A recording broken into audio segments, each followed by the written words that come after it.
পড়তে যাওয়ার সুবর্ণ সুযোগ। Mission MBBS, best abroad MBBS consultancy in West Bengal. গত 10 বছর ধরে মিশন এমবিবিএস মেডিকেল ছাত্রছাত্রীদের স্বপ্ন পূরণে নিয়োজিত। ভর্তির জন্য কল করুন 9732122744 নম্বরে। নমস্কার, ক্যাম্পেইন কলিং মিডিয়ায় আপনাদের সকলকে স্বাগত। আমাদের সঙ্গে আজকে যিনি রয়েছেন, নতুন করে পরিচয় করার কিছু নেই, তাও বলে দিচ্ছি, আমাদের সঙ্গে আজকে যিনি রয়েছেন সঙ্গীত শিল্পী হিসাবে ওনাকে সবাই চেনে, পিলুদা। নমস্কার। আর নতুন করে আর কিছু বলার নেই, আমি তো বলেই দিলাম। আর তোমাকে তো সবাই খুব চেনে। তো যাই হোক, এখন আড্ডার ছলে, গল্পের ছলে আমি প্রসঙ্গের মধ্যেই যাচ্ছি। 2016 সালে 294টা আসনে মমতা বন্দ্যোপাধ্যায়ের মুখ হিসাবে দেখিয়ে দেখানো হয়েছিল যে ওনার মুখ দেখে ভোট হবে।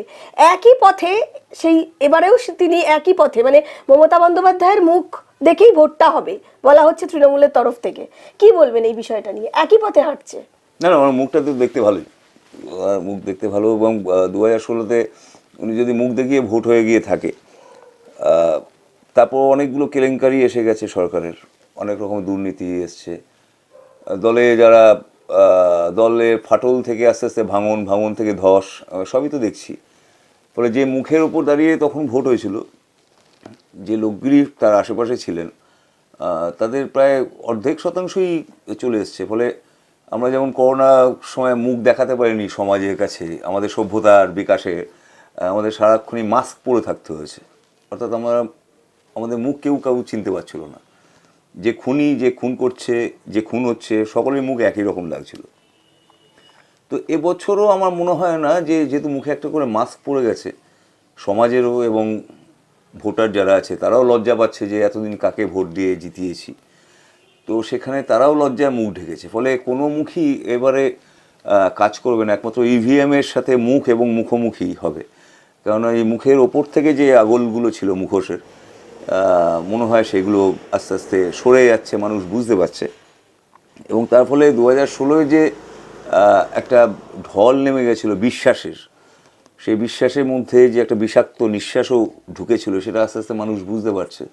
আর বুঝতে পারছে বলেই বোধহয় এবার মানুষ অন্য কথা ভাবছে। এবং অন্য কথা ভাবছে বলেই মনে হয় যে 2016 যে রেজাল্ট হয়েছিল আর কি, মাটি মানুষের সরকারের, মা আছে বোধহয়, কিন্তু মাটি সরে গেছে আর মানুষ অন্য কথা ভাবছে। ফলে 2016 আর 2021-এর তফাৎটা হয়ে যাবে আর কিছুদিন পরে, 3-4 মাস পরে।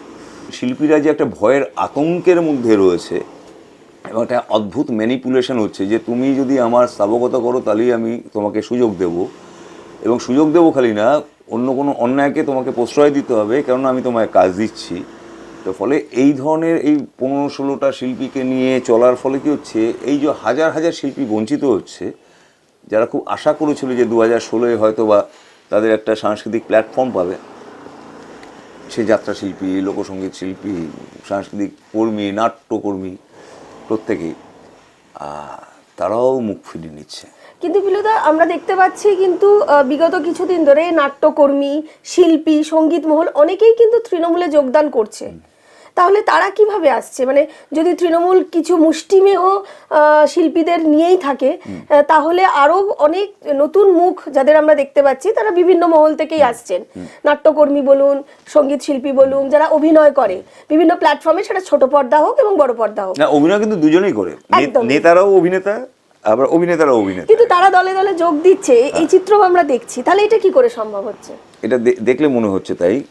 তুমি খেয়াল করে 2016, 2009, 2011 এই সময় না, মাননীয় যখন মঞ্চে থাকতেন, পেছনে আলো করে থাকতো আর কি পুরো ফিল্ম ইন্ডাস্ট্রি। এতগুলো মিটিং হয়েছে গত 1.5 বছর ধরে। তুমি আমায় বলো যে কোল আলো করে দেওয়া কতগুলো সেলিব্রিটি পেছনে রয়েছে, বা যে সেলিব্রিটিগুলো আগে ছিলেন তারা কি এখন আছেন? তার মানে সেখানে একটা বড় ফাটল হয়েছে। যারা আসছে হয় তারা পেয়েছেন বা পাবেন, বা কোনো একটা আশায় আসছেন বা ভরসায় আসছেন, বা তারা বিশ্বাস করে যে তৃণমূলের সাথে থাকলে তাদের সমাজের হয়তো উন্নতি হবে। সেটা নিয়ে কোনো আমার আপত্তি নেই, আসতেই পারে, সেটা তো ম্যান টু ম্যান ভ্যারি করে। কিন্তু এই যে ভয়ের বাতাবরণ যেটা সৃষ্টি হয়েছে সংস্কৃতি জগতে, তুমি যাদের দেখছো যে তৃণমূলের পতাকা তলে তারা গিয়ে জয়েন করছে, আমাদের ফিল্ম ইন্ডাস্ট্রিতে আমাদের এই মুহূর্তে সদস্য সংখ্যা, আমি যেহেতু এক্সিকিউটিভ কমিটিতে আছি, আমাদের মেম্বার হিসেবে রয়েছি আর্টিস্ট ফোরামে, ওখানে ধরো এখন প্রায় 4200 মতো আমাদের মেম্বার। তো 4200 জনকে তুমি কি স্টেজে দেখতে পাচ্ছ না। তার মানে যে লোকগুলো ভয় পেয়ে রয়েছে, কারণ অনেকে, আজকে একজন আমার বন্ধু এসেছিলো বাড়িতে, বলছে বাবা রে, বিজেপির নাম গত 1 বছর আগে যদি করতাম মেরে সাটা গরম করে দিত, আর এক একটা ক্যান্ডিডেটের হওয়ার জন্য এখন 16টা 17টা করে পড়ছে, যেটা ভাবতেই পারে না ভারতীয় জনতা পার্টি। ঠিক সেরকমই শিল্পীদের তুমি যতজনকে দেখছো তাদের মধ্যে অনেকেই ভয়, কারণ শিল্পীরা তো সফট টার্গেট, ফলে তাদের আক্রমণ করা এবং তাদের নানাভাবে শোষণ করা অনেক সুবিধা হয়েছে রাজনীতিকদের। এরা যেদিনকে ভোট দিতে যাবে তখন দেখবে যে লোকগুলি তোমার পাশে ছিল সে লোকগুলো তোমায় ভোট দেয়নি। মানে এমন হতে পারে, তোমায় ভালোবেসে আমি করব না আর ভুল, তোমায় ভালোবাসা মানে ঐতিহাসিক ভুল বলে দিতে পারে। মনে মনে চুপচাপ ফুলে ছাপ হয়ে যাবে, সেটা ছোটো ফুল কিংবা বড় ফুল কিনে যায় না, তবে অবশ্যই ঘাস ফুল না। এবার এটা আমি বুঝতে পারছি, কারণ অন্যান্য জেলায় যখন যাচ্ছি তখন বুঝতে পারছি যে শিল্পীদের তুমি দেখছো তারা নিশ্চয়ই কোনো একটা আশায় বুক বেঁধেছেন, কিন্তু যে শিল্পীদের দেখছো না তারা আশায় বুক বেঁধে ইভিএম এর কাছেই যাবে। বন দফতরেও দুর্নীতি হয়েছে, সেটা বলেছে তৃণমূলের তরফ থেকে, এবং রাজীব ব্যানার্জি পরবর্তীকালে বিজেপিতে জয়েন করার পর ওনার তরফ থেকে বলা হয়েছে যে মমতা বন্দ্যোপাধ্যায় বলেছিলেন এই জিনিসটা করতে। তো তাহলে কি বলবেন? এবং তার কাছে প্রমাণ আছে। হ্যাঁ, দুজনের কাছে প্রমাণ আছে, এবং এটাতে সিদ্ধান্ত হচ্ছে যে দুজনেই একটা কথা মেনে নিয়েছে যে বন দপ্তরের রিক্রুটমেন্টে দুর্নীতি হয়েছে। এবার ধরো আমি তোমার সাথে এতদিন ছিলাম, আমি তোমায় বলেছি যে দেবানিদা তুমি ওকে একটুখানি করে দাও, একটা অপদার্থ ছেলে হয়তো, কিন্তু আমার মনে হচ্ছে আমার সাথে পতাকা নিয়ে ঘোরে টোরে বোম টোম বাঁধে টাতে, বলে তাকে আমাকে দিতে হবে কিছু একটা কাজ, নয়তো পাল্টি হয়ে যেতে পারে।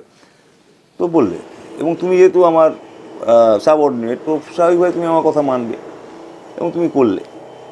তুমি যেটা করলে, অন্যায় যে করে অন্যায় যে সহে, ঠিক একই হয়ে গেছে। তো ফলে উনি যেটা বলছেন যে আমার কাছে প্রমাণ আছে, আর মাননীয় মুখ্যমন্ত্রী অর্থাৎ সরকারের যে সুপ্রিমো সেও বলছে যে দুর্নীতি হয়েছে, সেও বলছে আমার কাছে প্রমাণ আছে। তা দুটো প্রমাণ একসাথে থাকলেও যেটা প্রমাণ হয়ে যায় যে বন দপ্তরে দুর্নীতি হয়েছে, এবং বন দপ্তরে দুর্নীতি হয়েছে, এরকম সব জায়গায় দপ্তরে দুর্নীতি হয়েছে। এখনো পর্যন্ত যে চাকরির জন্য, সরকারি চাকরির জন্য কেউ 5 লাখ কেউ 10 লাখ টাকা করে যে বিভিন্ন জায়গাতে নিয়েছে, চাকরি পায়নি, হ্যাঁ চাকরি করিয়ে দেবো নিয়েছে, সেইগুলো হচ্ছে আনঅফিসিয়াল দুর্নীতি, এবং যেটা সব থেকে বেশি হয় সেগুলো আমরা টেটের ক্ষেত্রেও দেখেছি সব জায়গাতেই হয়, এবং সেখানে নাম বদলে দেওয়া হচ্ছে বা নাম পরে অ্যাড অন হচ্ছে। তা এইগুলো আগে দেখিনি আমি, সেভাবে হয়নি আমি কখনো বলবো না। তার আগে যে সরকার, কংগ্রেস সরকার, বামপন্থী সরকার, দুর্নীতি যে লোকগুলো থাকে সেই লোকগুলো দুর্নীতি করতেই জন্মায়। মানে প্রতিটা এলাকাতেই দুর্নীতি আর দুর্নীতি। মানে তৃণমূল দলের যে সমস্ত বন্ধুবান্ধবরা রয়েছে আর কি, তারাও খুব দুঃখী, মানে যারা অনেস্টলি পার্টিটা করতে এসেছিলো তারাও খুব দুঃখ পাচ্ছেন, কিন্তু তাদের কিছু বলা যাবে না, এবং ওই একই ভয় পাছে ভোট নষ্ট হয় মতো অবস্থা। ফলে এই প্রত্যেকটা জিনিসে এই দুর্নীতি, কলেজে যে কোনো আমি জয়প্রিয়া কলেজে পড়তাম, অন্যান্য কলেজের সামনেও সব জায়গাতে দেখছি আগে এত বাইক দেখতে পারতাম না।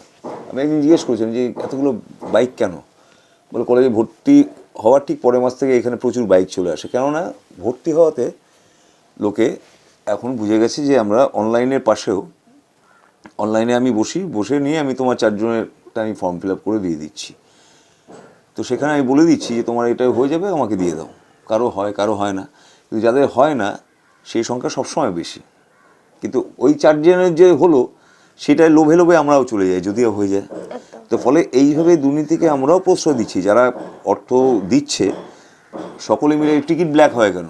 আমি টিকিট বউকে নিয়ে গেছি বা গার্লফ্রেন্ডকে নিয়ে গেছি, টিকিট পাচ্ছি না, পাশে একটা লোকের কাছে আমি টিকিট নিই, আমি যদি না কিনি সে আমার কাছে করতে পারে না। ফলে দুর্নীতিতে যারা জড়িয়ে পড়ছে এবং যারা জড়াচ্ছে আর কি, আমার মনে হয় যে প্রথম কথা হচ্ছে আমি দেব না। এই যে ভ্রষ্টাচার বিরোধী একটা সরকার করতে চাইছে, আমি সব থেকে ভালো লেগেছে নরেন্দ্র মোদী সরকারের ভ্রষ্টাচার বিরোধী করতে গিয়ে আমাদের এই 6 বছর 7 বছরে কিন্তু এখনো পর্যন্ত কোনো স্ক্যাম বেরোয়নি। তো এটা আগের সরকার যখন ছিল, মাটি থেকে পাতাল আকাশ থেকে যেখানে পেরেছে, যে যেমনভাবে পেরেছে ঝেড়ে নিয়ে চলে গেছে। তো এই জিনিসটা যেন একটা মানে কি বলে, এটার একটা স্রোত চলে যাচ্ছে প্রত্যেকটা রাজ্যে। আমাদের রাজ্যে এইটাকে যেন মনে করেছে আর বেশি দিন থাকবো না, পরে যত পারি এলোমেলো করে দেওয়া, লুটে পেটে খাই। এই লুটে পুটে খাওয়াটা অ্যাট এনি কস্ট বন্ধ করতে হবে। যে পরবর্তীকালে যে যদি ভারতীয় জনতা পার্টি চলে আসে, তাদের এটাকে ভয়ঙ্করভাবে দেখতে হবে যে দুর্নীতিগ্রস্ত যে মানুষগুলো আছে বা দুর্নীতিবিহীন একটা যদি সরকার চালাতে পারে, মানুষের আশীর্বাদ এর থেকে বেশি হয় না। একটা বয়স্ক লোক, সে রাস্তায় গিয়ে ব্যাংকে কোনো একটা লোন করতে যাচ্ছে তার ছেলের জন্য, তাকেও দিতে হচ্ছে টাকা, এবং তারা চিটেড হচ্ছে। এরকম মানে দিনের পর দিন হচ্ছে। একটা গাড়ির লাইসেন্স বের করতে, যে কোনো লাইসেন্স বের করতে গেলে বলে মামা হয়ে যাবে, আমার লোক আছে। আমার লোকটা, এই লোকগুলো কি? এবং এই যে ফোরেগুলো তৈরি করা হয়েছে, এবং এই ফোরেগুলোর জন্যই কিন্তু আস্তে আস্তে আস্তে আস্তে মানুষের এই সরকারের প্রতি ইমেজ, যেটা সেই ইমেজের যে আমেজটা নিয়ে আসবে ভেবেছিল, সেই ইমেজটা কিন্তু নষ্ট হচ্ছে এবং হচ্ছে। এবং তার পরিণতি 2021-এর তারা বুথে, আজকে তো অমিত শাহজি বলছিলেন যে এবার শান্তিপূর্ণ ভোট করার জন্য যা যা করা তার ব্যবস্থা হবে। এবং আমরা যারা শান্তিকামী মানুষ, প্রত্যেকটা, ধরো তুমি আজকে আছো, তুমি ভোট দিতে গিয়ে না বাবা, ওখানে বোম যদি পড়ে যায়, এইভাবে তুমি ভোট না দিতে পারো। কিন্তু যে লোকগুলো বোম মারছে, সেই লোকগুলো কিন্তু সঙ্গে সঙ্গে তোমার ভোটটা গিয়ে দিয়ে আসছে। তাহলে আমাদের প্রথম দায়িত্ব হচ্ছে বোম মারুক কি না মারুক, আমি বুথে যেতে হবে।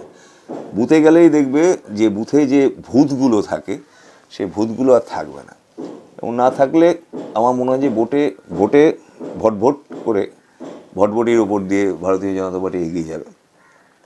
এবার এই দুর্নীতি নিয়ে যখন কথা হচ্ছে, তো দুর্নীতি প্রসঙ্গে একটা বড় কথা বলবো, সেটা হচ্ছে পিলুদা, এই যে দুর্নীতিগ্রস্ত মানুষদের কথা বলছেন, আমরা দেখেছি যে তৃণমূল থেকে অনেক মানুষই কিন্তু দলবদল করে চলে আসছে বিজেপিতে। ইতিমধ্যেই অনেকে এসছে, তার মধ্যে হেভিওয়েটও কিছু মানুষজন আছে যারা অলরেডি জয়েন করেছে, এবং তাদের সাথে কোথাও একটা দুর্নীতির সংযোগস্থল কিন্তু আছে, যেটা আমরা বিগত অনেকগুলো বছর ধরে দেখে এসেছি বিভিন্ন মাধ্যমে।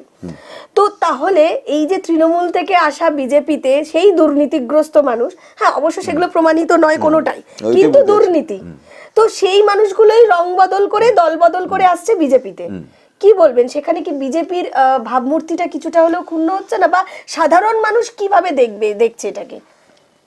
সাধারণ মানুষ এটাকে একদম ভালোভাবে দেখছে না। মানে তুমি অ্যাপার্ট ফ্রম তুমি সাংবাদিকতা ছেড়ে দাও, তুমি একটা আমজনতা হিসেবে যদি দেখো, সেটা ভালোভাবে দেখছে না।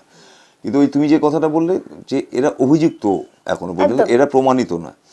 তো এই প্রমাণিত এবং অভিযুক্তর মাঝখানে যে সময়টা, এই সময়টা যদি তারা নিজেদের কারেক্ট করে নিতে পারে, এবং সেটা ভারতীয় জনতা পার্টি যে সেই কনফিডেন্স থাকে যে না, এরা যে এসছে, এরা আমাদের ফরম্যাটে আমরা যেভাবে ভাবছি সেইভাবেই তারা আস্তে আস্তে, আমি অনেককেই দেখেছি যারা যারা এসছে, বড় বড় তাবড় নেতারা যারা এসছেন, তাদের অনেকে কিন্তু একদম আমূল বদলে গেছেন, আমি এটা দেখেছি।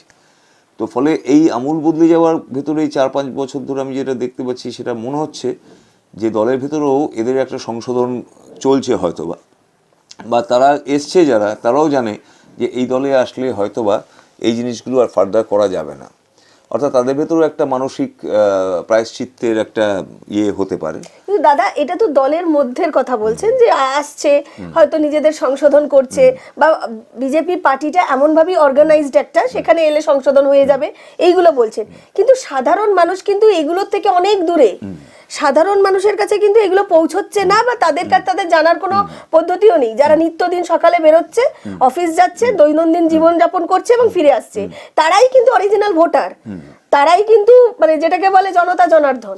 তো সেই জায়গায় দাঁড়িয়ে তাদের তো ভাবমূর্তি কোনো একটা জায়গায় গিয়ে মনে হচ্ছে যে, ধরুন সেই ভোটারদের মাঝখানে আমি আপনার মতনও লোক আছে যারা ক্ষতিগ্রস্ত হয়েছি, যাদের টাকা নারদাতে সারদাতে গেছে, যাদের পরিবারের কেউ সুইসাইড করেছে, তো তাদের কাছে কিন্তু এই জায়গাটা গিয়ে পৌঁছচ্ছে না।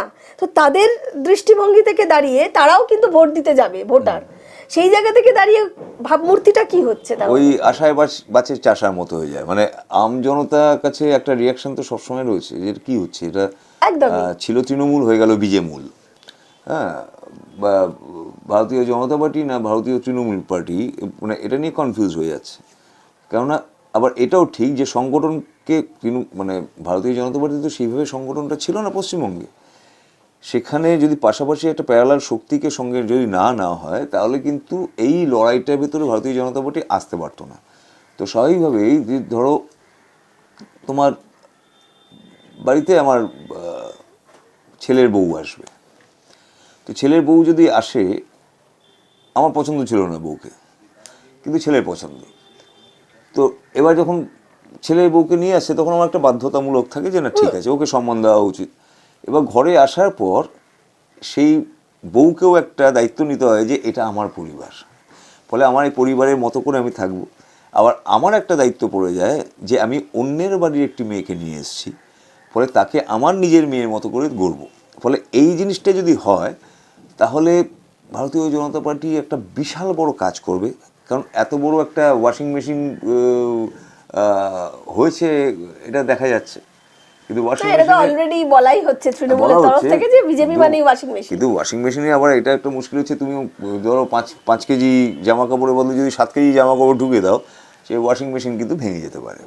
তো ফলে আমি ব্যালেন্স করে যদি আমি জামা কাপড় রাখতে পারি এবং ঠিক মতো সাবানটা দিতে পারি এবং জলটা দিতে পারি এবং ঠিক করে কতটা জল ঢোবো তারপর আমি সুইচটা টিপতে পারি, তাহলে সঠিকভাবে ওয়াশ হবে। কিন্তু ওভারফ্লো যদি হয়ে যায় বা ওভারলোড হয়ে যায় তাহলে কিন্তু এরা সমস্যা হবে দলের ভেতরেই, যেটা আমরা দেখতে পাচ্ছি, বিভিন্ন মিডিয়াতেও দেখতে পাচ্ছি যে হচ্ছে, মান অভিমান হচ্ছে। কিন্তু আমি সমস্ত বন্ধুদের বলবো যে এটাকে মেনে নিতে হবে। মেনে নিতে হবে মানে তৃণমূলে যারা যারা ছিলেন তাদের মধ্যে অযোগ্য লোক যেমন ছিল, যোগ্য লোকও আছে, এবং ভারতীয় জনতা পার্টিও চেষ্টা করছে তাদের ভেতরে যোগ্যতর যে লোকগুলো বা যোগ্যতম লোকগুলো তাদের আস্তে আস্তে ঠিক ঠিক জায়গায় তাদের কাজ করানো, এবং তারা কাজ করছে, খুব সিরিয়াসলি কাজ করছে আমরা দেখতে পাচ্ছি।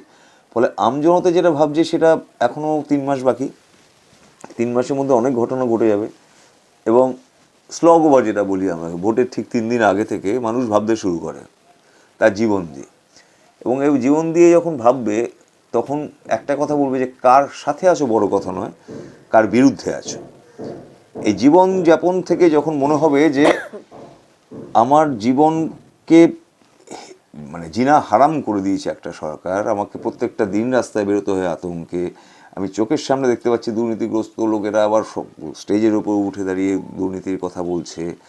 এই লোকগুলো একটা সময় ছিল যে আমার দোকান বন্ধ করে দিয়েছে, যেটা আমার বাড়িতে এসে চাঁদার বদলে চাঁদা জুলুম করেছে, পাড়ার কোনো একটা ফাংশন হলে বেশি করে টাকা নিয়েছে, ওনারশিপ ফ্ল্যাট বানিয়েছে, এলোপাথারি টাকা নিয়েছে, প্রত্যেকটা ওনারশিপ ফ্ল্যাটের মধ্যে একটা করে বকলমে সেই কাউন্সিলররা ফ্ল্যাট নিয়েছে, টাকা নিয়েছে। এইটা যখন আস্তে আস্তে নিজের পাড়া দিয়ে দেখবে তখন কিন্তু মানুষ কিছুটা হলেও ওই দুর্নীতির ওখানটা থেকে আশায় থাকবে যে নরেন্দ্র মোদীর সরকার এখনো পর্যন্ত যেহেতু দুর্নীতিবিহীন একটা সরকার চালাচ্ছে, সেই কনফিডেন্স থেকে একটা আশা থাকবে মানুষের যে না, নরেন্দ্র মোদীর সরকার যখন দুটো ইঞ্জিন চাইছে যে কেন্দ্র এবং রাজ্যে, তাহলে ওর পাশে একবার দিয়ে দেখি, যদি ভুল হয় তাহলে ঠিক এই 9 বছর পরে তুমি আবার আমার কাছে ইন্টারভিউ নিতে আসবে, তাই না? ফলে মানুষের যে বিশ্বাসটা আছে, সবকা সাথ সবকা বিকাশ সবকা বিশ্বাস, এই বিশ্বাসটা মানুষের তৈরি করাচ্ছে তিনি হচ্ছেন নরেন্দ্র মোদী এবং তার যে টিম, সেই টিমটা আমরাও দেখছি, তোমরাও দেখছো প্রতিটা দিন যে তারা যেভাবে কাজটা করতে চাইছে, এবং সেই প্রসেসটা কিন্তু আস্তে আস্তে তুমি দেখো যে ওয়াশিং মেশিনে নির্দিষ্টভাবে জামা কাপড় পড়ছে, কখনো টেরিকট পড়ছে, কখনো উলিকট পড়ছে, রং কিন্তু এখানে জ্বলছে না। বেনারসির 3 অধ্যায়, রাজঘরানা, রামনগর ও মঙ্গল বেনারসি, সাহা টেক্সটাইল। একদম। আচ্ছা, আর একটা বিষয় যে যেরকম তৃণমূলের অনেক ক্যাম্পেনিং চলছে, হ্যাঁ, সেরকম বিজেপিরও অন্যায় চলছে।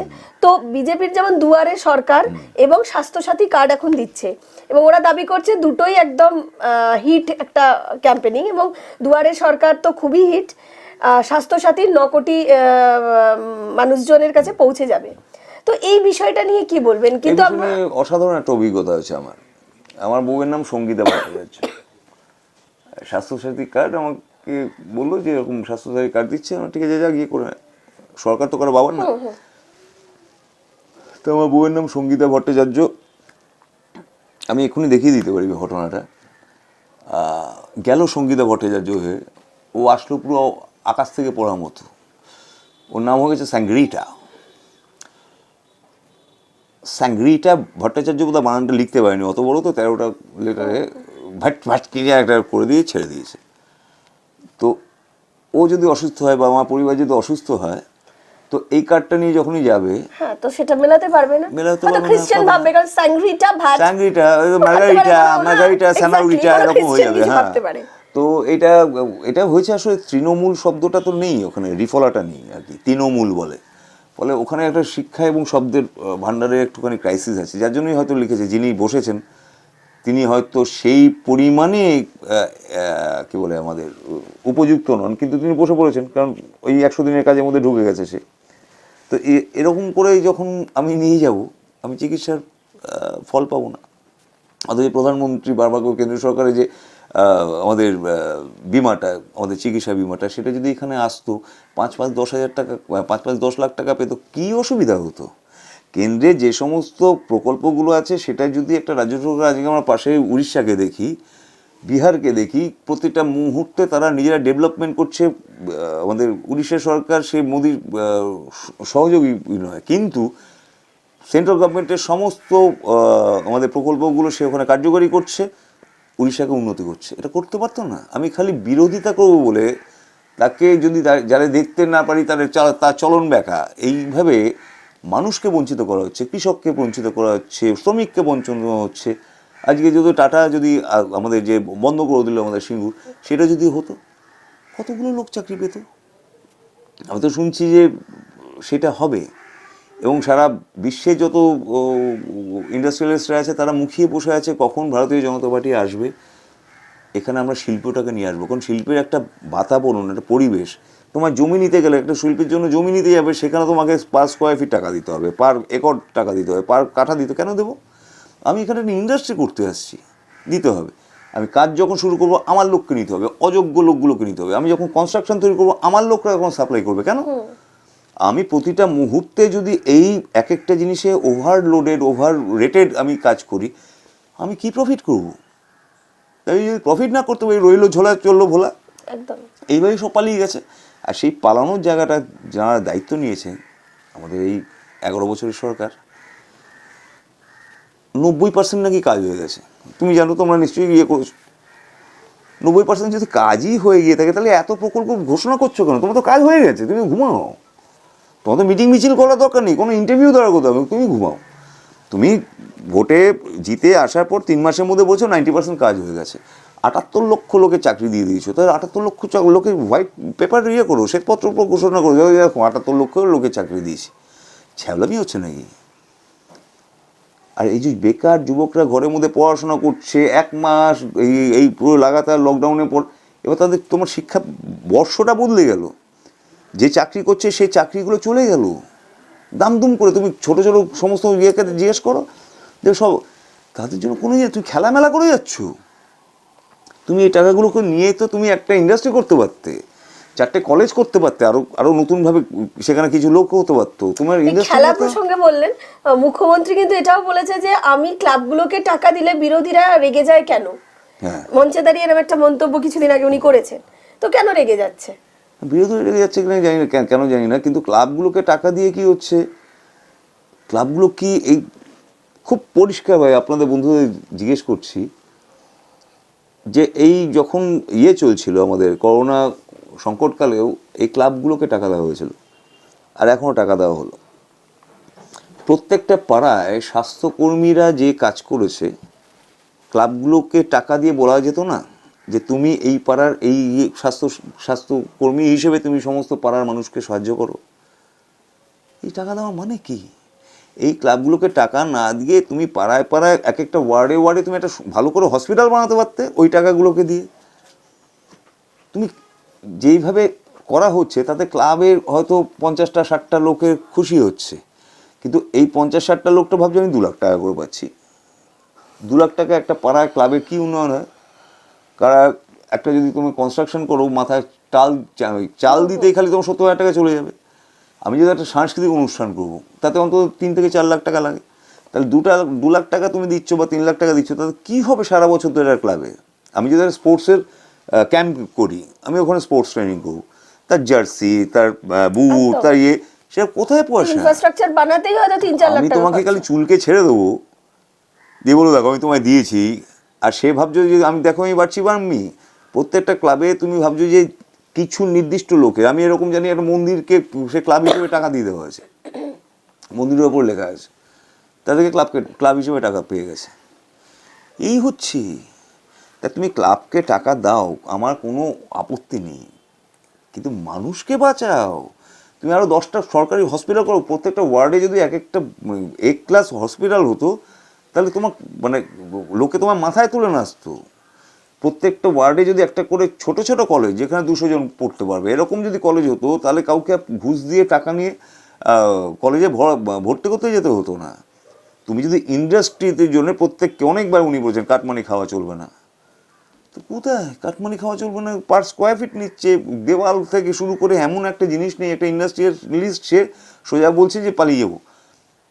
তা পালিয়ে না গিয়ে সেটা যদি বন্ধ করা যেত প্রশাসনিকভাবে, তাহলে ওখানে একটা ইন্ডাস্ট্রি হতো, ইন্ডাস্ট্রি হলে 10টা লোক চাকরি পেত, চাকরি পেলে 100টা লোক বাঁচতো।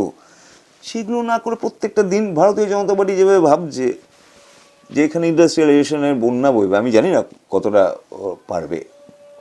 মানে রাজনৈতিক ইশতেহার তো সবসময় মান্যতা পায় না। ভোটের পরে সুভাষ চক্রবর্তী বলছি, ভোটের পরে ফস করে না। হ্যাঁ, তো ভোটের সময় অনেক রকমের ঝাঁঝালো সব জিনিসপত্র থাকে, কিন্তু সেইগুলো ঠিক মতো খোলে কিনা সেটা কেউ জানে না। কিন্তু মানুষ তবু তো আশাবাদী, মানুষ প্রতিটা মুহূর্তে ভাবে যে বামফ্রন্ট কি তৃণমূলের থেকে খুব খারাপ ছিল না। জবে থেকে লোকে বলছে না তৃণমূল কিন্তু খুব খারাপ, দাদা ভোট দেবেন না। লোকে কিন্তু বলছে ঠিক আছে, তুই আবার বলছিস কেন খারাপ? আমি একবার নিজে দেখি। নিজে পরীক্ষা করেছে, 9 বছর সময় দিয়েছে, 11 বছর সময় দিয়েছে, এবার তার মধ্যে ভারতীয় জনতা পার্টি এসছে। এবার তোমরা বলছো না ভারতীয় জনতা পার্টি খুব খারাপ, কিন্তু ভাই ভয়ঙ্কর খারাপ। লোকে বলছে ঠিক আছে খারাপ, তুমি বলছো তো, আমি একবার দিয়ে দেখি। সেই পহলে বিশ্বাস করে ফির ইস্তেমাল করে, এরকম আর কি। আচ্ছা, আর একটা বিষয় যে লাগাতার কিছুদিন ধরে দেখছি যে বামফ্রন্ট এবং মানে যা বিরোধী দল যারা আছে এবং বিজেপির তরফ থেকে বলা হচ্ছে যে অভিষেক বন্দ্যোপাধ্যায় দুর্নীতিগ্রস্ত, চিটিংবাজ, তোলাবাজ, এরম ধরনের ভাষা প্রয়োগ করা হচ্ছে। এবং মানে সাউথ ক্যালকাটায় প্রচুর প্লট ওনাদের নামে কেনা আছে, এইভাবে তাদেরকে বলা হচ্ছে। কি বলবেন এই পুরো বিষয়টা নিয়ে? এবং আমি ভাষাতেই যদি চলে আসি, কিছুদিন আগে আমরা অভিষেককেও দেখেছি যে মঞ্চে দাঁড়িয়ে শুভেন্দু অধিকারীর সম্পর্কে এবং ওনার বাবার সম্পর্কে যে ভাবে যে আচরণ করে উনি কথা বলেছেন, সেই দেখছি। তো বাংলা সংস্কৃতি, যেহেতু তুমি একজন শিল্পী এবং বাংলা সংস্কৃতি নিয়েই কাজ করছো, তো এই যে ভাষার যে সন্ত্রাস, একদমই কি বলবে এই বিষয়গুলো? মানুষের কাছে ইম্প্যাক্ট গুলো কিভাবে যাচ্ছে?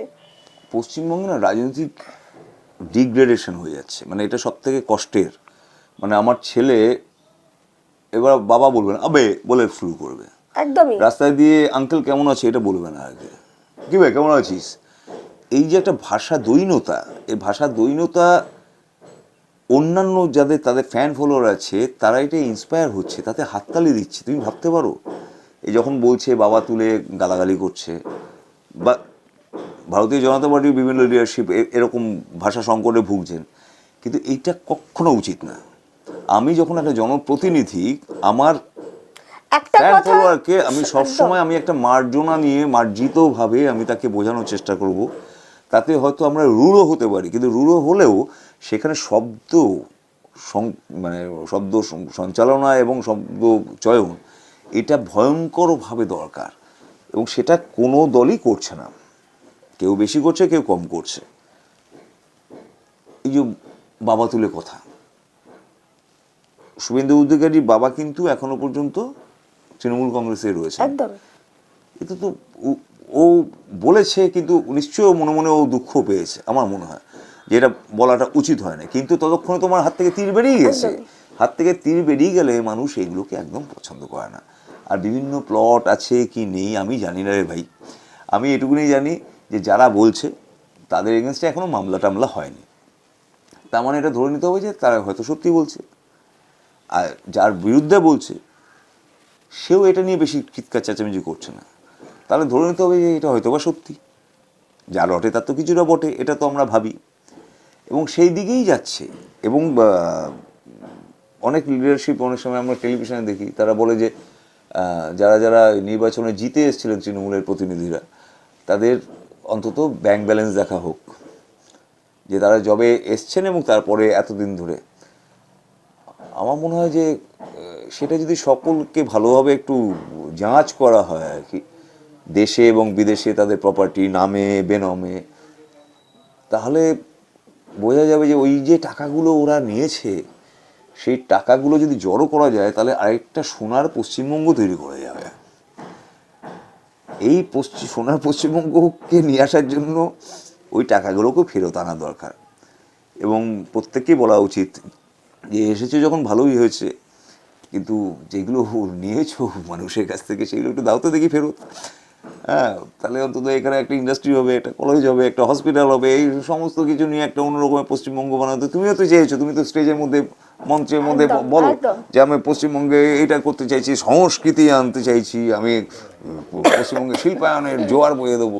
তাহলে ওই টাকাগুলো দিয়ে দাও, তাহলে একদম সুন্দরভাবে শিল্পায়নের জোয়ার হবে। এখন জোয়ার আসবে নাকি তাদের এখন রাজনৈতিক ভাটা চলছে, এটা সময় বলবে, কিন্তু সেটা মনে হয় 2021। পিলুদা, হলদিয়াতে আমাদের নরেন্দ্র মোদীজি এলেন এবং একাধিক প্রকল্পর ঘোষণা করে গেলেন। মমতা বন্দ্যোপাধ্যায় সেখানে কিন্তু ছিলেন না, উপস্থিত ছিলেন না। এটাকে কি চোখে দেখছেন?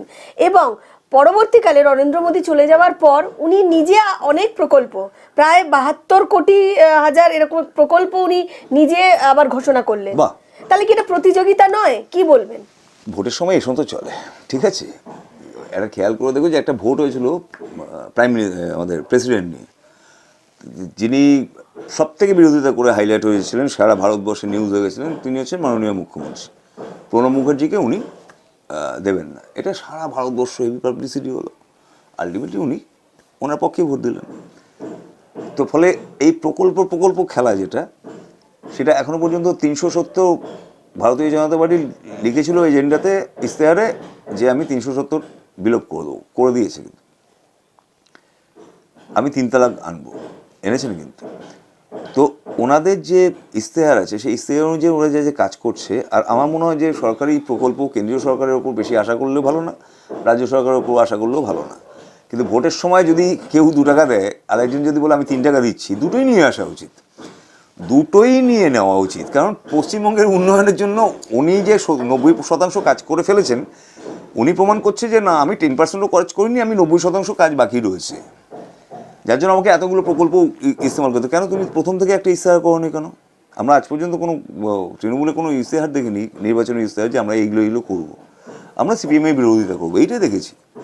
কিন্তু তারপর যেটা করবো, আমার কর্মীদের বলবো যে কাটমানি যেন না খায়, তার মানে হচ্ছে কাটমানি খাওয়া হয়, এইগুলো দেখেছি, সেই ইশতেহারের মধ্যে নেই।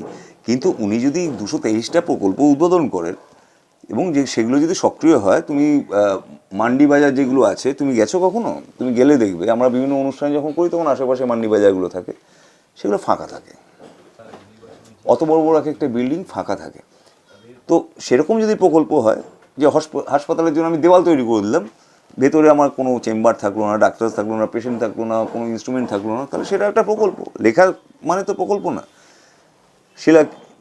শিলান্যাস এটা একটা মজার ব্যাপার, কিন্তু সাংস্কৃতিক বিন্যাস এবং শিল্পান্যাস, অর্থাৎ শিল্পকে তুমি আস্তে আস্তে বিস্তার করছো কিনা, আমার মনে হয় দুজনেই যখন বলছেন, উনি প্রকল্প উদ্বোধন করছেন, মাননীয় করছেন, করুক। বাংলার উন্নয়নের জন্য তাদের যদি মনে হয়, মন কেঁপে উঠে, যদি কেন্দ্রীয় সরকার এখানে কোনো প্রকল্প ঘোষণা করে, সেটা অবশ্যই হওয়া উচিত বাংলা মানুষের উন্নয়নের জন্য, বাংলা মানুষের বেকার যুবকের জন্য। আবার মাননীয় মুখ্যমন্ত্রী যে 200 কটা একটা বলে, উনি তো ছোটোখাটো করেন না, অনেক বেশি করে, যার জন্য গুলিয়ে ফেলেন, মানে 1 করবেন না 39 করবেন না 33 করবেন, এটা গুলিয়ে ফেলেন। তো ওইটা যদি পুরোটা হয়, তাহলে পশ্চিমবঙ্গের মানুষের উন্নয়ন। আর উন্নয়ন মানে হচ্ছে তোমার 90% আগে করনি, সেটা প্রমাণ। উন্নয়ন মানে রাস্তা মাঝখানে দাঁড়িয়ে আছে উন্নয়ন, সেটাও হচ্ছে না, আগে ছিল না, তাহলে এখন উন্নয়ন করছে। ভোটের সময় করবে কেন? আমি যদি কাজ করে ফেলে থাকি 90%, আমি ঘুমাবো। আর প্রধানমন্ত্রী এলেন, প্রোটোকল অনুযায়ী মুখ্যমন্ত্রীকে ডাকতে হয়, উনি গেলেন না, উনি প্রোটোকল মানলেন না, উনি সংবিধান মেরেছেন নাকি? উনি একটা ওনার নিজস্ব স্টাইল আছে, আমার খুব ভালো লাগে। হ্যাঁ, এটা হয়তো আমাকে খুব বেপরোয়া বলবে লোকে, উনিও না, আমি একটা মুখ্যমন্ত্রী নই, আমি কিন্তু একটা বিরোধী। উনি সবসময় একটা নিজের ভেতরে একটা বিরোধিতা থাকে, খুব ভালো। কিন্তু প্রোটোকল যেটা আছে সেই প্রোটোকলের বাইরেও একটা জগৎ আছে, এর বাইরে জগৎ আছে তোমরা জানো না, তোমরা নিজে জানো না, এই বাইরে জগৎ আছে, উনি ওটা বেশি এনজয় করেন। আচ্ছা, এই প্রোটোকলের কথাই যখন বলছো, তাহলে আমি এখানে একটা প্রসঙ্গে যাই। ভিক্টোরিয়ার ঘটনাটা আমরা দেখেছি, সেটাও কিন্তু একটা কোনো ব্যক্তিগত কোনো রাজনৈতিক দলের প্রোগ্রাম ছিল না, অনুষ্ঠান ছিল না। সেখানেও মুখ্যমন্ত্রীকে যেভাবে জয় শ্রীরাম বলে একটা ধ্বনি দেওয়া হলো, সেটাও মানে উনি বলছেন, মানে তৃণমূলের তরফ থেকে এবং মুখ্যমন্ত্রীর তরফ থেকে বলা হচ্ছে ওটাও কিন্তু প্রোটোকল নয়, প্রোটোকল ভাঙা হয়েছে, এটা ডিসেন্সি থাকা দরকার। তাহলে প্রোটোকলের প্রসঙ্গ এলেও তাহলে এটা সেই ক্ষেত্রে কেন এরকম করা হলো? প্রথম কথা হচ্ছে কেন্দ্রীয় সরকার তো ওটা দোষ না, দোষটা হচ্ছে যারা ইনভাইট করেছে, সেই ইনভাইটই যারা এসছে, সেখানে নরেন্দ্র মোদীরও কোনো দোষ নেই, মুখ্যমন্ত্রী মাননীয় মুখ্যমন্ত্রীরও কোনো দোষ নেই। যে দর্শকরা ছিল তারা ভেবেছে যে যখন সরকারের একজন রাজ্য সরকারের সুপ্রিমো তিনি উঠছেন, আমরা কি হয় অনেক সময় আমরা যদি এটা জয় জওয়ান বলতো বা জয় হিন্দ এরকম বলতো বা বন্দে মাতরম বা মা মাটি মানুষ জিন্দাবাদ এটা বললে হয়তো উনি খুশি হতেন। যারা ছিলেন তারা তো সবাই বলেনি, কিছু লোক বলেছে, সে কিছু লোককে নাকি শুনেছি আইডেন্টিফাই করা হয়েছে। কিন্তু ঘটনা হচ্ছে যে এরকম মুখ্যমন্ত্রী জ্যোতি বসু যখন ছিলেন, তাকে তো কালো পথ দেখানো হয়েছে, নানা ধরনের কটু কথা শুনতে হয়েছে। আমি যখন কোনো একটা অনুষ্ঠানে যাচ্ছি, তখন কে কি বললো তার থেকে হচ্ছে আমার যে রেসপন্সিবিলিটি, আমাকে যে কারণে ডাকা হয়েছে, সেই ডাকাটা আমি ওখানে গিয়ে তার বক্তৃতা দিয়ে চলে আসতে পারতাম। এটাই কি হলো, সেদিনকে যে একটা সুন্দর অনুষ্ঠান আমরা দেখছিলাম ঘরে বসে। আমি লাকি যে আমি ন্যাশনাল লাইব্রেরিতে ভারতের প্রধানমন্ত্রীর সামনে সেদিনকেই আমার অনুষ্ঠান ছিল বিকালবেলা অবধি। তো আমি বাড়িতে এসে দেখছি একটা সুন্দর অনুষ্ঠান ছিল, কিন্তু সেটাও কী হলো, সমস্ত টেলিভিশন চ্যানেল ঘন্টা 25 এই সব মিলিয়ে ওই বিষয়টাকে ক্যাশ করা হলো একটা সুন্দর অনুষ্ঠান, নেতাজি সুভাষচন্দ্র বসুর 125তম জন্মবর্ষ। সারা ভারতবর্ষের মানুষ একটা মাত্র নেতাকে বিশ্বাস করে, এখনো পর্যন্ত একটা নেতাকেই খালি পুজো করে, তার নাম নেতাজি সুভাষচন্দ্র বসু। তাকে সম্মান না দিয়ে কার সম্মান হানি হয়েছে সেটা নিয়ে লড়াই হলো। লড়াই হয়ে যেটা হলো, একটা সাংস্কৃতিক সংকট তৈরি হলো, যেটা বাংলার পরিবেশকে আরেকটু দূষিত করলো, আরেকটু কলুষিত করলো। যারা করেছেন তারা অবশ্যই সঠিক কাজ করেননি, আর যিনি তার প্রতিবাদে যা করেছেন সেটা আমার ব্যক্তিগতভাবে মনে হচ্ছে যে ঠিক না। মানে উনি ওখানে বক্তৃতা দিয়েই আসতে পারতেন, অথচ নেতাজিকে সম্মান দেননি। পিলুদা, আর একটা বিষয়ে যাব, যে বহিরাগত, এখন এই বহিরাগত নিয়ে খুব চর্চা চলছে এবং বলা হচ্ছে যে বহিরাগতরা এসে এখানে বাংলার সংস্কৃতি কি বুঝবে, তারা বাংলার ভাষা কি বুঝবে। তো এই যে বহিরাগত, যেহেতু তুমি একটা শিল্পী, তুমি ভাষা নিয়ে কাজ করো, তুমি বাংলা ভাষা নিয়ে বিভিন্ন গান লেখো, তো তুমি কি বলবে যে এই যে বহিরাগত বা যারা হিন্দি ভাষী আসছে, তারাই বাংলার সংস্কৃতিকে, বাংলার ভাষাকে কতটা গ্রহণ করতে পারবে বা কিভাবে বুঝবে? দেখো, 4টে বিজনেস সামিট এখানে হয়ে গেছে, বিশাল কয়েক কোটি টাকা খরচ করে, এবং সেখানে কিন্তু যেমন শিল্প সেভাবে আসেনি, এই বিজনেস সামিটগুলোতে কিন্তু প্রচুর বহিরাগত এসেছিলো, তাই না? প্রচুর বহিরাগতকে ডাকা হয়েছিল যে আসেন, বসেন, খান, দান, কিছু ঢালেন, সেটা হয়নি। তাহলে সেই সময় সবাইকে বলা উচিত ছিল যে না, কোনো বহিরাগত এখানে আসবে না। 4টে বিজনেস সামিট হচ্ছে, ঘরে যারা আছে, যে ধরো হরেন মোদি, আমাদের যে ইস্ত্রি করেন, তাদের ডেকে নিয়ে তুমি এখানে 4টে ইস্ত্রির দোকান করো, এরকম তো হয় না। তোমাকে যে কোনো একটা ভালো কাজ করতে গেলে তোমাকে এক্সপার্টাইজ নিতে হয়। ওনাদের দলেও আছেন একজন 400 কোটি টাকা না কত টাকা দিয়ে বোধহয় উনি এজেন্সি কাজ করছে, কী করছেন তো আমরা দেখতে পাচ্ছি, কিন্তু ভালো কাজ করছেন নিশ্চয়ই, নত বিজেপির পক্ষে ভালো কাজ করছেন এটা বোঝা যাচ্ছে। তা তিনিও তো বোধহয় এই দেশের নয়, মানে এই রাজ্যের নয়। তো এই রাজ্যের নয় বা অন্য রাজ্যে, তাহলে তো আমি বেড়াতেও যেতে পারবো না। এই যে তোমরা আমার বাড়িতে এসছো, তোমরাও তো আমার কাছে বহিরাগত। আমি এক্সপার্টাইজ নিতে গেলে আমার মনে হচ্ছে আমার এক্সপার্টাইজের জন্য আমার বাইরের থেকে কিছু এক্সপার্ট আসবে, যারা আমাকে আরও বেশি গাইড করবে, আমি পারফরমেন্স করবো। তো সেটা করছি। আজ হরিয়ানান এখানে গান গাইতে আসতে পারবে না, ও বহিরাগত, না এখানে গাওয়া যাবে না, অভিজিৎ না বোম্বের লোক গা, তো এটা হয় নাকি কখনো? তোমার মেয়ের বিয়ে হয়েছে আমেরিকায়, তুমি না বহিরাগত এখানে তোমার বিয়েতে আসতে পারবে না, হয় না। এটা ছেলে মানুষই কথা। এই ছেলে মানুষই কথা থেকে যেটা হয়ে যাচ্ছে কি, মানুষ বিরক্ত হচ্ছে খুব, মানুষ বিরক্ত হচ্ছে বলেই 2021টা বোধ হয় পদ্ম ফুল একুশে ঘাস ফুল ফ্যাকাশে তুমি হবে একাশে একুশে একা, এরকম একটা কিছু ঘটতে যাচ্ছে। একদম সময় শেষ, একদম শেষ প্রশ্নে যাব যে বিধানসভা ভোট একদম আসন্ন, মানে একদম দরজার সামনে কড়া নাড়ছে, তো কি আশা করছেন? কারণ অমিত শাহজি 200টি আসনের মতন বেঁধে দিয়েই গেছে অলরেডি, মানে টার্গেট করে দিয়ে গেছে, তো কি বলবেন মানে একটা বিজেপির কর্মী বা নেতা হিসাবে এবং শিল্পী হিসাবে কি বলবেন?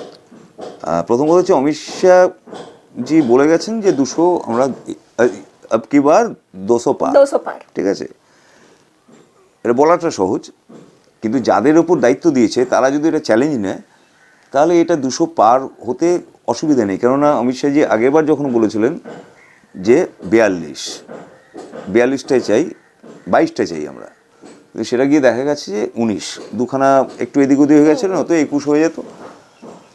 তো বিজেপির কর্মী শুধু নয়, বাংলার মানুষও না এই চ্যালেঞ্জটাকে অ্যাকসেপ্ট করছে।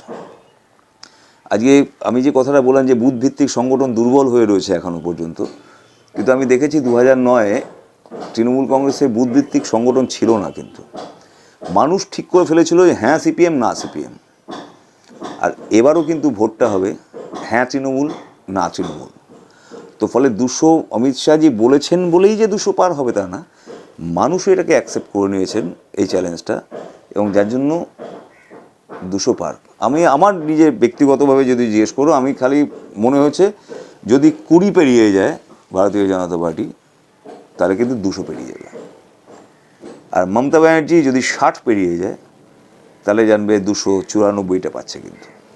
তো ফলে এই লড়াই অন্য রকমের লড়াই হচ্ছে, কিন্তু সব থেকে বড় কথা হচ্ছে চিৎকার চেঁচামেচি সমস্ত প্রার্থীদের বলবো, সমস্ত দলের, যে আপনারা একটুখানি ভাষা দৈন্যতা কাটিয়ে উঠুন, বাংলার শিক্ষা কৃষ্টি নিয়ে গর্ব করেন, কিন্তু আপনাদের ভাষা আপনাদের আচরণ আমার কখনো মনে হয় না যে আপনারা জনপ্রতিনিধি। এটা আপনারা প্রমাণ করুন যে আপনারা সত্যিকারে বাংলাকে ভালোবাসেন, আপনারা বাংলা ভালোভাবে আপনারা বাঁচার জন্য নতুন প্রজন্মকে শিক্ষাদান করুন যে এইভাবে কথা বলা উচিত, এইভাবে কথা বলা যায়, বিরোধীকেও সেই সম্মানটা দেওয়া উচিত, এবং এটা যদি না করে তাহলে মুশকিল। একদমই পিলুদা, মানে নানা রকম ক্যাম্পেইন তো চলছেই, এখন ভোট আরো ক্যাম্পেইন বাড়বে, তো এই ক্যাম্পেইনে তো শুনেছি যে বিজেপির অনেক লেখা তুমি লিখেছো, তো এইরকমই একটা কিছু সুন্দর গান দিয়ে যদি আজকের এই পর্বটা শেষ করা যায়। হ্যাঁ, পঞ্চায়েত থেকে যত ইলেকশন ক্যাম্পেইন হয়েছে সবটাই মোটামুটি আমার দায়িত্বে আছে আর কি, তাদের গানগুলো তৈরি করে দেওয়া। এর মধ্যে যেটা নাড্ডাজি উদ্বোধন করলেন পশ্চিম মেদিনীপুরে, দেবজিৎ আমাকে ফোন করে বলে পিলুদা এরকম একটা শুরু করেছে এবং করে দিতে হবে, মুকুলদা বলেছেন, কৈলাসজি বলেছেন যে পিলুর সাথে যোগাযোগ করে নাও তাহলে হবে। তো আমি সেদিনকে রাত্রিবেলায় ও গানটা শুনিয়েছি, আমি সঙ্গে সঙ্গে লিখে দিয়েছি, এবং সেটা হচ্ছে বাংলায় পদ্ম ফুল আর গেরুয়া রঙের ঝড় এসেছে, বদলে যাবে এ বাংলা, দিদি তোর ভাইপোটিকে সঙ্গে পিকে নিয়ে পালা, গর্ব সোনারে বাংলা, কারা খায় কাটমানি, কারা করে প্রাণহানি, দুর্নীতি সব কথা জানে এ বাংলা, তোদেরই অত্যাচার তোদেরই অন্যাচার, ইভিএম মেশিন রেগে হচ্ছে গেরুয়া, পদ্ম ফুল একুশে ঘাস ফুল ফ্যাকাশে তুমি হবে একুশে একা, পদ্ম ফুল একুশে ঘাস ফুল ফ্যাকাশে তুমি হবে একুশে একা, পদ্ম ফুল একুশে ঘাস ফুল ফ্যাকাশে তুমি হবে একুশে একা। অসংখ্য ধন্যবাদ পিলুদা, অনেক ব্যস্ততার মধ্যে সময় দিলে। অসংখ্য ধন্যবাদ আমাদের দর্শক বন্ধুদের যারা এতক্ষণ আমাদের সঙ্গে ছিলেন। নমস্কার। নমস্কার। বঙ্গনারীর সুন্দর যে রিয়া শাড়ি, এখানে আপনি পাবেন আপনার মনের মতন শাড়ি। তবে আর দেরি কেন, যোগাযোগ করুন 9775148710 ও 6296721846 নম্বরে। আর এই শাড়ির ছোঁয়ায় আপনি হয়ে উঠুন অনন্যা।